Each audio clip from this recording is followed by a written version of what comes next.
For decades, the final hours of Princess Diana's life have been shrouded in mystery.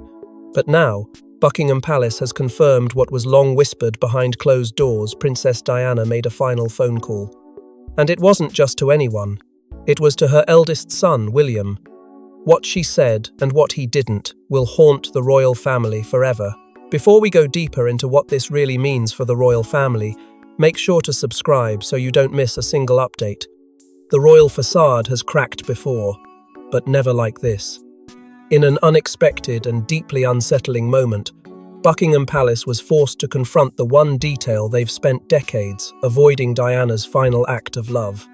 The confirmation didn't come through a documentary or tabloid leak, but from the palace itself, buried within a carefully worded document release tied to a previously sealed investigation.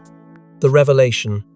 On the night she died, Princess Diana made one final phone call, and it was to Prince William.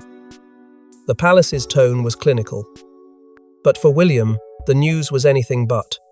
According to insiders, the moment he saw the confirmation broke something in him. Despite his years of royal training, despite a lifetime of stoicism, this was too much. Because the truth wasn't just about what his mother had said, it was about what he hadn't said back.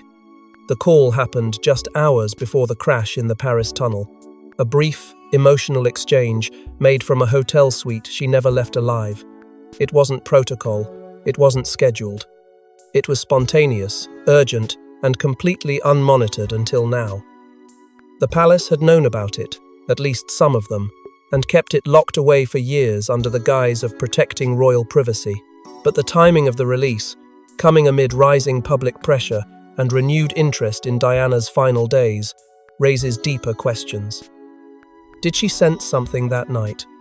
Had she seen or heard something that pushed her to reach out to William specifically and not Charles, not Harry, not even her closest friends? The ripple effects were instant. News of the call ignited a media storm, reigniting the emotional wounds left by her tragic passing. Social platforms exploded. Global headlines shifted focus. Diana's voice, even from the past, was making itself heard once more. And at the center of the firestorm stood Prince William, silent, shaken, and carrying the unbearable weight of knowing that his mother's last words might have been a cry for help. But what exactly happened during that final call, and why had the palace buried it for over 2 decades? It was a call made in desperation, not drama. Diana's voice, recorded and archived, held a chilling tone of urgency because she feared something was coming. She wasn't calling to check in, she was calling to say goodbye. And what she said to William has now been confirmed in part, and it changes everything. The hours leading up to the crash in Paris were filled with tension Diana couldn't fully explain, but she felt it. She had tried to call William multiple times that day, each attempt more urgent than the last. He was at Balmoral, surrounded by family and preoccupied with the distractions of royal life. But when they finally connected, those on the inside say her voice carried a heaviness that pierced through the static. Gone was the playful mother, the teasing voice he adored. In her place was a woman who sounded afraid, not theatrical, not exaggerated, but deeply, unmistakably afraid.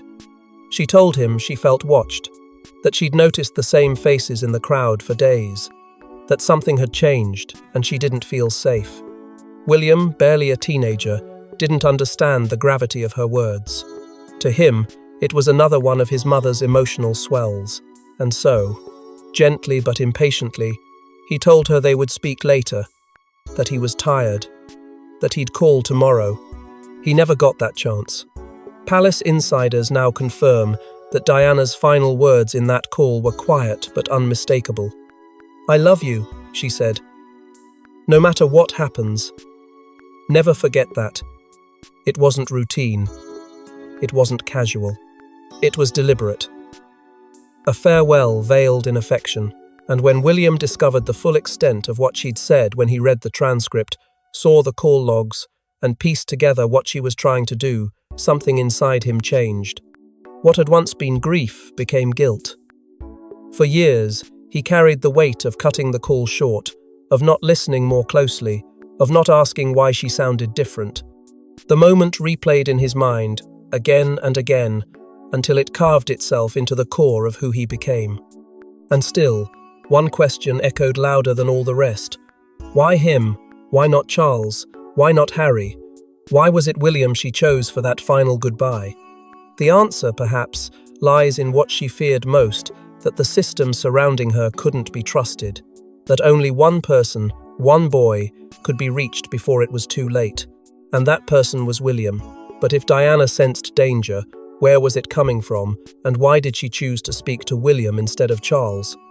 She had seen too much, known too much. And just days before her death, Princess Diana believed she was being silenced. In that final call, she alluded to forces within the institution that wanted her quiet. What Buckingham once dismissed as paranoia is now fueling a fire they can no longer contain.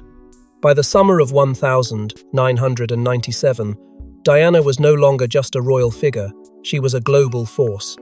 And that power terrified the very establishment that had once tried to mold her. Her explosive interviews, including the one where she famously said, "There were 3 of us in this marriage," had made enemies behind palace walls.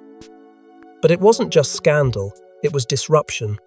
Her voice was no longer under royal control, and her growing bond with Dodi Fayed was viewed by insiders not as a romance, but a threat. A Muslim partner, a foreign legacy. It was everything the crown feared would dilute its carefully guarded image. According to former staff, whispers about Diana overstepping turned to warnings about repercussions. Aides recalled how she began confiding in only a small circle, often checking rooms for listening devices. She had become convinced, rightly or wrongly, that her communications were being monitored. In the days leading up to Paris, Diana expressed repeatedly that she felt the walls closing in. She spoke about losing everything, not her wealth or status, but her ability to protect her boys. Those close to her say she was growing more erratic, not because she was unstable, but because she was scared. She told a confidant she believed there were plans in motion, and that if something happened to her, it wouldn't be an accident. The call to William, then, was more than just motherly affection. It was a calculated move, a desperate attempt to bypass what she suspected was a controlled line of communication. She didn't trust anyone else, not even Charles, especially not Charles. What adds fuel to the fire is the palace's own reaction. For years, they fought to keep transcripts of Diana's communications sealed.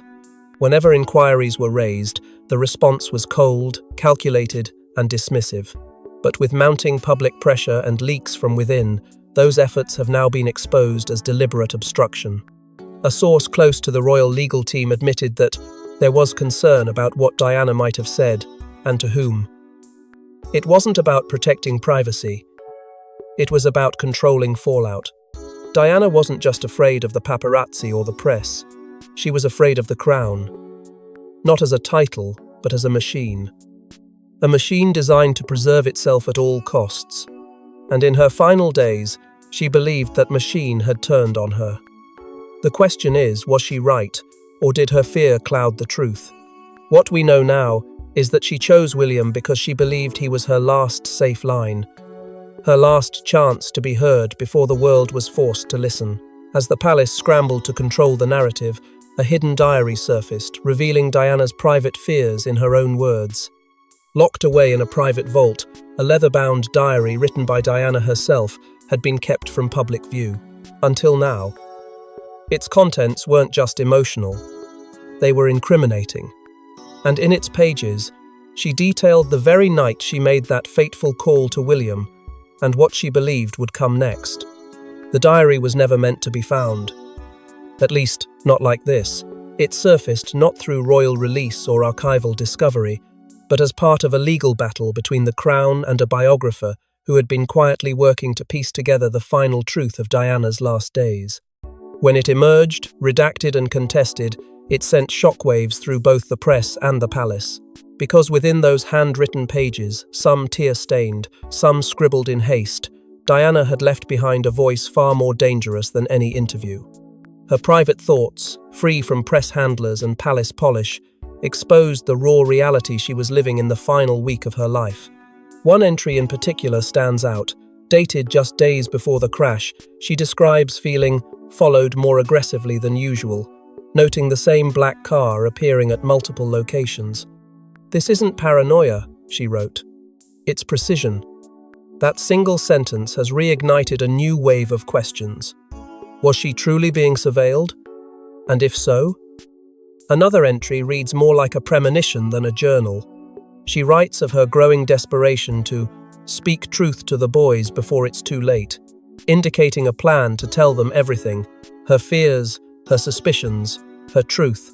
It adds heartbreaking weight to her choice to call William that night, making it clear that she saw him not just as a son, but as a final lifeline.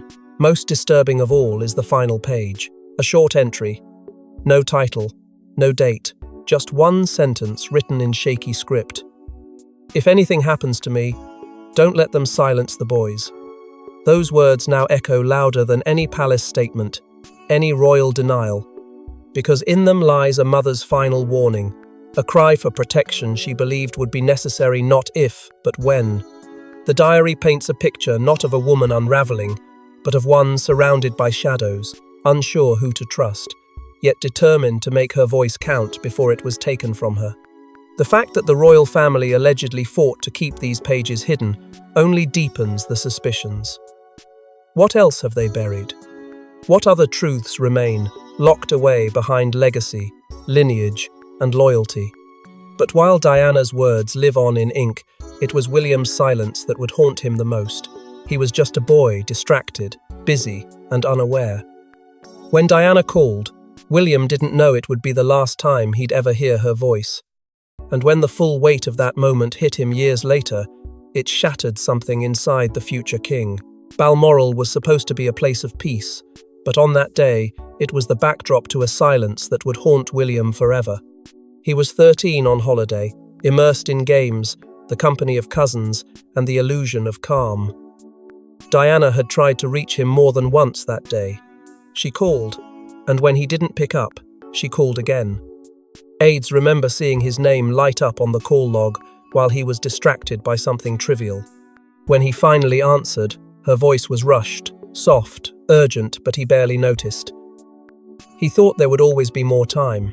She spoke of love, concern, wanting to see him soon. But William, feeling cornered and caught off guard, ended the call quickly. He promised they'd speak tomorrow. He said, "I love you," and hung up. Tomorrow never came. For years, that memory was folded neatly into the fabric of William's grief, tucked behind duty and silence. But when the palace confirmed the existence of the final call, and the emotional context surrounding it came to light, everything resurfaced. According to royal insiders, William became withdrawn for weeks. One former staff member revealed that he began visiting Diana's grave in the dead of night, often alone, sometimes in the rain, whispering things no one else could hear. He didn't speak publicly. He never does. But behind closed doors, the guilt festered. He had been the last person to speak to her. Sources close to the family say this is one of William's deepest, most painful regrets, not just for the words left unsaid, but for not recognizing the fear behind his mother's voice, for treating it like another conversation instead of a cry for help. That single mistake, made in innocence, grew into a weight he would carry for decades. It shaped the way he parents, the way he protects, the way he remains guarded, even now, with the eyes of the world constantly upon him. To the public, he is poised, resilient, unwavering. But behind that royal veneer lies a boy frozen in time, standing at Balmoral with a phone in his hand and a voice in his ear he didn't realize would soon be gone. The weight of that realization has followed him into every decision since. And while he has never spoken of it in detail, the people closest to him don't need to hear it, they see it in his silence. And yet, the most shocking part wasn't the call itself, but what was captured around it, on a surveillance channel that was never meant to be exposed. Just when the truth seemed buried forever, a forgotten surveillance log surfaced, revealing fragments of audio and visual data from the Paris Ritz. The timestamp? Minutes before Diana's final call to William. What's on the tape has stunned even seasoned investigators. It was never supposed to be seen, buried deep within a locked archive tied to the Ritz Hotel's internal security files. The footage had been dismissed, misfiled, and quietly forgotten until now. A former MI6 contact, now working in private intelligence, was reviewing materials for an unrelated investigation when he discovered it. A corrupted drive labeled simply Room 328, Org 1997. What he recovered was incomplete, but what it contained shattered any remaining illusion that Diana's final hours were routine.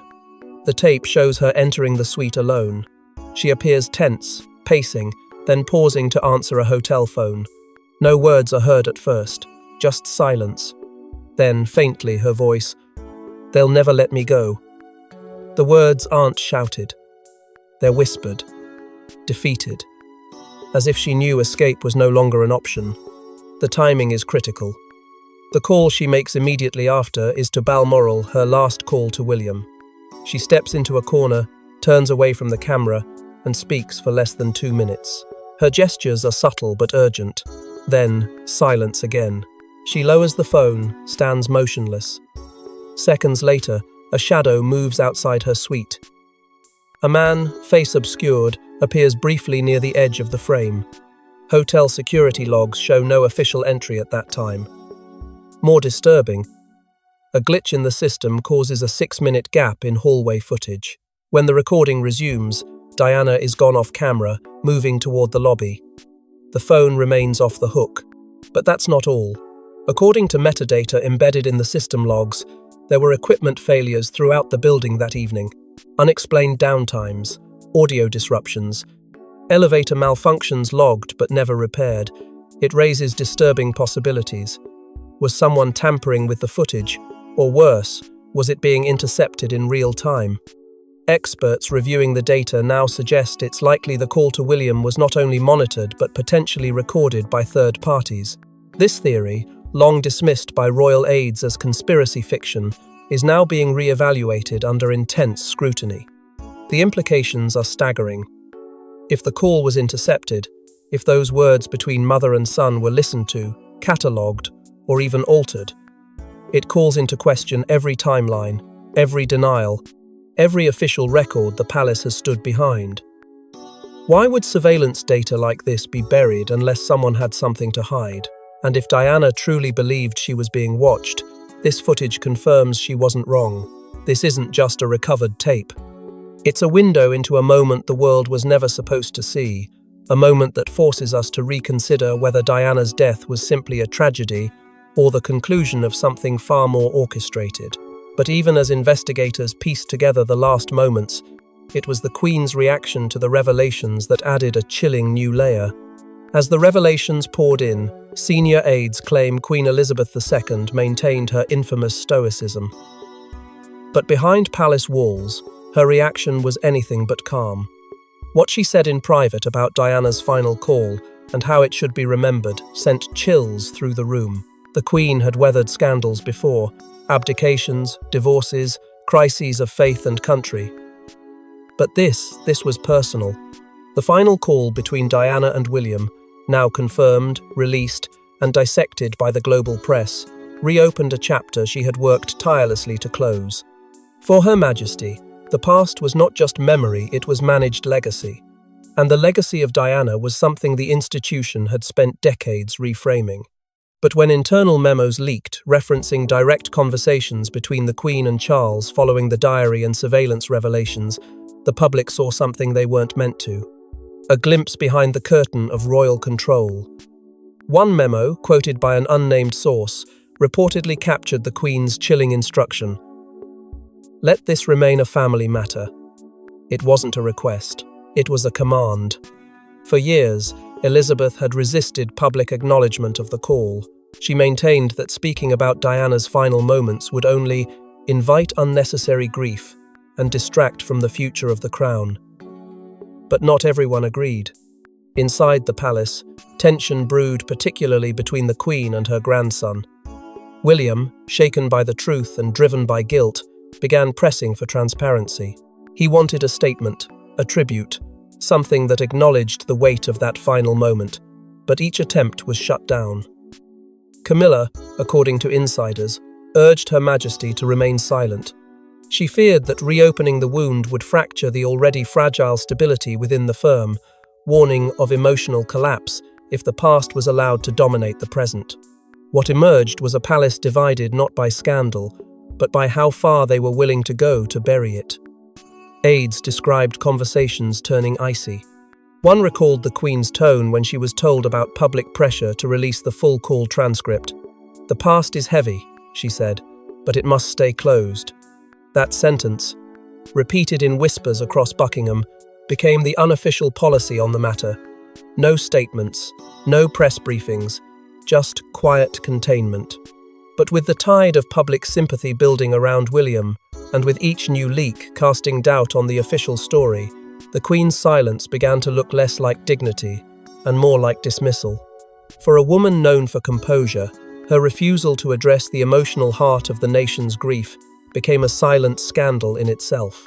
She had always been the anchor.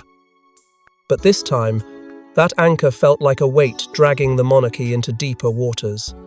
Her reign, defined by continuity, now found itself shadowed by something she couldn't outlast: truth that refused to stay buried.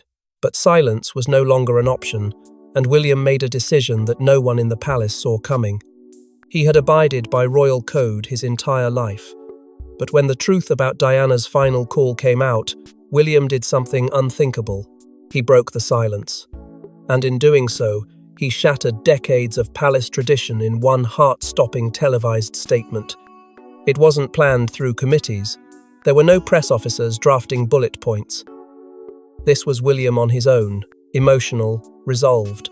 On the anniversary of his mother's death, he stood in front of the world and made a choice that would redefine his legacy.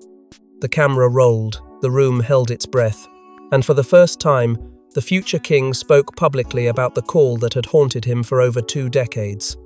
His voice didn't tremble, but the pain was unmistakable. "That call," he said, "was both a gift and a wound." A pause followed. Then, the words no one expected. "I ended it too soon. I didn't know. I should have known." He didn't try to rewrite history. He didn't hide behind diplomacy. He acknowledged his regret, his guilt, and the crushing weight of missing the one chance he never got back. Then, he did something even more radical. He turned the lens outward, not just toward the monarchy, but toward the entire culture of silence that had shielded it. "We cannot lead in shadows," he declared. "Truth and transparency must be our legacy now, not silence." It was the first time a senior royal had ever challenged the institution from within, while still fully wearing the crown's responsibility. And it landed like a thunderclap. Within hours, the world responded. Social media lit up with messages of support, grief, admiration. Commentators, journalists, even political figures praised William's courage. But inside the palace, the mood was far less celebratory. The Queen, reportedly informed just before the broadcast, maintained her public composure but said nothing. Charles was blindsided. Aides whispered of lines being crossed and protocols ignored. But the public didn't care about tradition. They cared about truth. And in William, they saw not just a royal, but a son finally standing up for the mother who had been silenced in life and in death. The impact was immediate. Calls intensified for the full release of the call transcript. Parliamentary pressure mounted for transparency in royal communications. Buckingham's tightly controlled grip on the narrative was slipping, and for the first time in years, the monarchy wasn't setting the tone, it was responding to it. William had crossed a line, but it wasn't rebellion. It was redemption. He chose empathy over image, humanity over hierarchy. And though the crown may have trembled, something far stronger emerged in its place. A new vision of leadership, born not from perfection, but from vulnerability. But as the dust settled, one final piece emerged: an unseen letter from Diana to her sons, written just days before her death. Folded neatly in a sealed envelope marked, "For my boys." The letter was discovered among Diana's belongings. It was meant to be given later, perhaps when they were older, perhaps if something ever went wrong. But now, it's here. and it's everything. Tucked away in the care of a trusted confidant, the letter had remained hidden for decades, shielded from the public eye, protected by the few who understood its weight. It was confirmed by Diana's former butler, Paul Burrell, to be in her own handwriting. The date was unmistakable, 3 days before the crash. There was no formal address, no royal seal, just the raw, unfiltered voice of a mother who loved without limits. Inside, she poured out her heart in a way she never could under palace ceilings or media spotlights. Her words weren't royal, they were human, and every sentence dripped with the ache of knowing she might not have much time left. She didn't dwell on fear. Instead, she spoke of love, of regret, of hope. She acknowledged mistakes her own and the world's, but never once allowed bitterness to overtake her tone. "You are the light of my life," she wrote. "And even if the world tells you otherwise, never forget the truth you hold inside." She referenced a looming storm, writing that she felt it gathering but trusted her sons would weather it. "You will face things I cannot protect you from," she warned, "but you are stronger than you know." To William, she left something especially tender. "Never carry guilt," she wrote. "My love for you is complete. It asks for nothing back." The line broke the hearts of those who read it, because William had carried guilt for years. And this letter, buried by time and secrecy, was the one thing that could have lifted it. Diana ended the letter not with instruction, but with pure devotion. "I love you more than the world will ever understand," she wrote, underlining the final word twice. It wasn't poetic. It wasn't carefully crafted for legacy. It was raw, it was real, and it was final. In the end, the truth about Diana's final call wasn't just about what was said, it was about what was left behind. And in that space between words and silence, a son still searches for the voice he lost and the answers that may never come. Thanks for watching. Don't forget to like and subscribe, and we will see you in the next one.